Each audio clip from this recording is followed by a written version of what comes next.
श्री हरे परमात्मने नमः। श्रीमद्भगवत गीता अध्याय क्रमांक 1 श्लोक संख्या 31 वैश्य आगे। निमित्तानि च पश्यामि विपरीतानि केशव न च श्रेयोनुपश्यामि हत्वा स्वजन माहवे। हे केशव, मैं लक्षणों को भी विपरीत ही देख रहा हूँ तथा युद्ध में स्वजन समुदाय को मारकर कल्याण भी नहीं देखता। न कांक्षे विजयम कृष्ण न च राज्यम सुखानि च किम नो राजेन गोविंद किम भोगैर्जीवितेन वा। हे कृष्ण, मैं न तो विजय चाहता हूँ और न राज्य तथा सुखों को ही। हे गोविंद, हमें ऐसे राज्य से क्या प्रयोजन है अथवा ऐसे भोगों से और जीवन से भी क्या लाभ है। ये सामर्थ्य कांक्षितम नो राज्यम भोगः सुखानि च त इमेव स्थिता युद्धे प्राणास्त्यक्त्वा धनानि च। हमें जिनके लिए राज्य भोग और सुख आदि अभिष्ट हैं, वे ही ये सब धन और जीवन की आशा को त्याग कर युद्ध में खड़े हैं।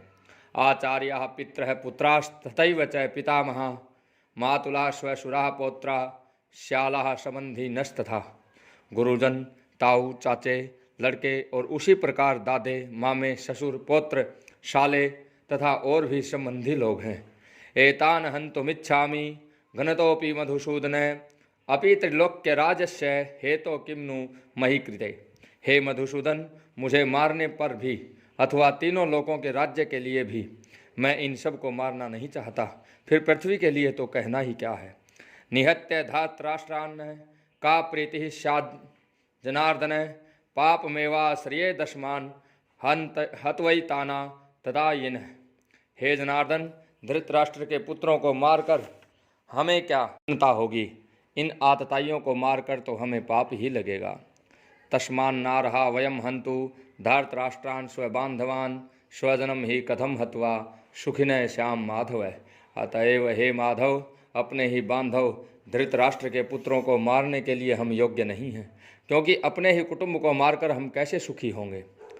यद्यपेते न पश्यन्ति लोभोपहत तचेत्सह कुल अक्षय कृतम दोषम मित्रदोहे च पातकम कथम न गेयमस्माभिः पापा दशमान निवर्तितुम। कुलक्षयम कृतम दोषम प्रपश्यद भी जनार्दन। यद्यपि लोभ से भ्रष्ट चित्त हुए ये लोग कुल के नाश से उत्पन्न दोष को और मित्रों से विरोध करने में पाप को नहीं देखते, तो भी हे जनार्दन, कुल के नाश से उत्पन्न दोष को जानने वाले हम लोगों को इस पाप से हटने के लिए क्यों नहीं विचार करना चाहिए। कुलक्षये प्रणशन्ति कुलधर्मा सनातनः धर्मे नष्टे कुलम कृत्सन अधर्मो भी भवित्युत।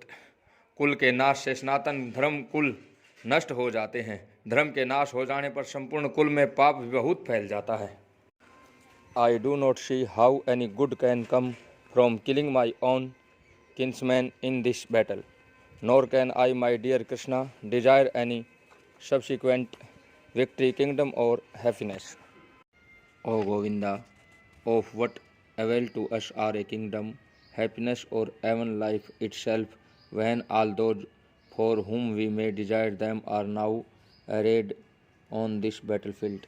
O Madhusudana, when teachers, fathers, sons, grandfathers, maternal uncles, father-in-law, grandsons, brothers-in-law, and other relatives are ready to give up their lives and properties and are standing before me, why should I wish to kill them, even though they might otherwise kill me?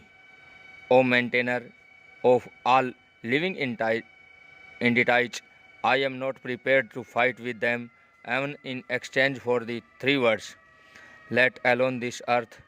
What pleasure will we derive from killing the sons of Dhritarashtra?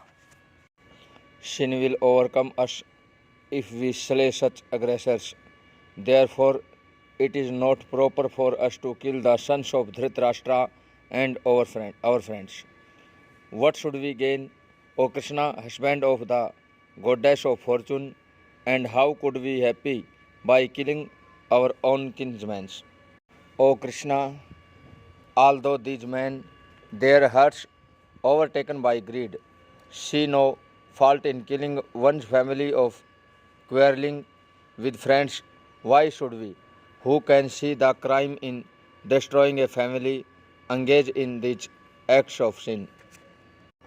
With the destruction of the dynasty, the eternal family tradition is vanquished, and thus the rest of the family becomes involved in irreligion. When irreligion is prominent in the family, O Krishna, the women of the family become polluted, and from the degradation of womanhood, O descendant of Vashni, comes unwanted pregnancy.